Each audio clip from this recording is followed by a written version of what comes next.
তোতলামি থেকে মুক্তির উপায়। অনেকের কথা আটকে আটকে যায়, একটা কথা বললে দু তিনবার পিছিয়ে আসতে হয়। এটা কী কারণে হয়ে থাকে সেটা আজকে জানবো আমরা, এবং এর মুক্তির উপায় কী।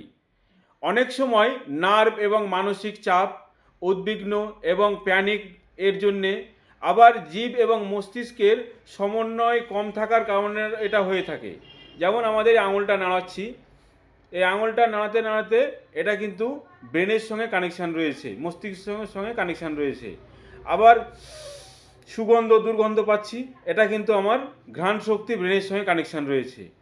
আমি যে হাঁটা চলা মুভমেন্ট করছি, এগুলো কিন্তু ব্রেনের সঙ্গে অতপথে জড়িত, আমাদের নার্ভাস সিস্টেমের সঙ্গে জড়িত।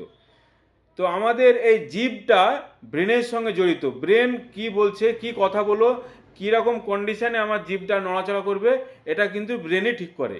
এই ব্রেনের সঙ্গে পুরোপুরিভাবে সমন্বয় না থাকার কারণে বা পুরোপুরিভাবে অ্যাক্টিভ না থাকার কারণে এই সমস্যা হয়ে থাকে, যেটাকে আমরা তোতলানো বা কথা এটকে এটকে যায়। অনেকটা সময় একটা কথা বলতে গেলে অনেক সময় পিছিয়ে কথা বলতে হয়। এটা আয়ুর্বেদ শাস্ত্রে আপনার কিছু সহজ উপায় রয়েছে, যেগুলো নিয়মিত করলে আপনার ধীরে ধীরে উন্নতি পাবেনই পাবেন। কীভাবে উন্নতি পাবেন আপনি, কোন কোন উপকরণ দিক দিয়ে, সেগুলো আজকে আমরা জানবো। থানকুনির পাতা, থানকুনির পাতাতে ব্যাকোসাইড এ এবং ব্যাকোসাইড বি মস্তিষ্কের কোষকে গঠন করতে সাহায্য করে, স্মৃতিশক্তি স্ট্রং করে, এবং এই দুই অ্যালকালয়েড থাকার কারণে এর যে সমস্যা, এই সমস্যা কিন্তু খুব তাড়াতাড়ি সমাধান পাওয়া যায়। এবং অশ্বগন্ধা, অশ্বগন্ধা আপনার স্নায়ু দুর্বলতা কমায়, আত্মবিশ্বাস বাড়িয়ে মানসিক চাপ কমায়। ঘি, কালোজিরা এবং গোলমরিচ জিভ এবং গলার স্নায়ুকে সক্রিয় করে, কথা স্পষ্ট করতে সাহায্য করে। এটা নিয়মগুলো কি কি, কোন কোন পরিমাণে খেলে আমার এটা কোন নিয়মে খেতে হবে।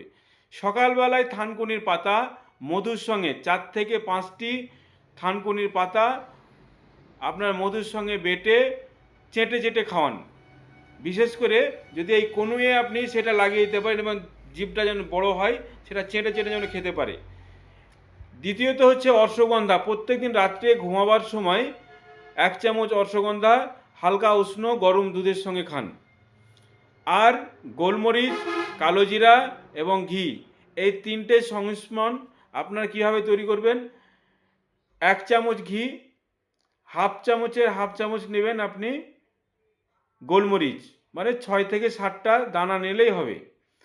এর সঙ্গে আপনি 1 চামচ কালোজিরা, এটা গুঁড়ো করে পেস্ট তৈরি করে এটা চেটে চেটে খাওয়ান।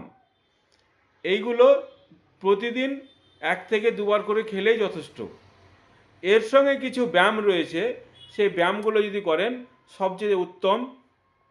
তার সঙ্গে আপনি স্পিচ থেরাপি ও ডাক্তারের সঙ্গে পরামর্শ করতে পারেন। আর উচ্চ স্বরে পড়ার অভ্যাস করুন, সংস্কৃত কিংবা আরবি পড়া, যেমন ওম, আপনার আলিফ, লাম, মিম, এইরকমভাবে আপনি উচ্চ স্বরে পড়ার চেষ্টা করুন। এতে আপনার জিভ এবং কণ্ঠস্বরের ব্যায়াম হয়। এতে আপনার যে নিউরনগুলো আছে, এগুলো কিন্তু কানেকশান হয়ে প্রত্যেক সেলকে অ্যাক্টিভ রাখে।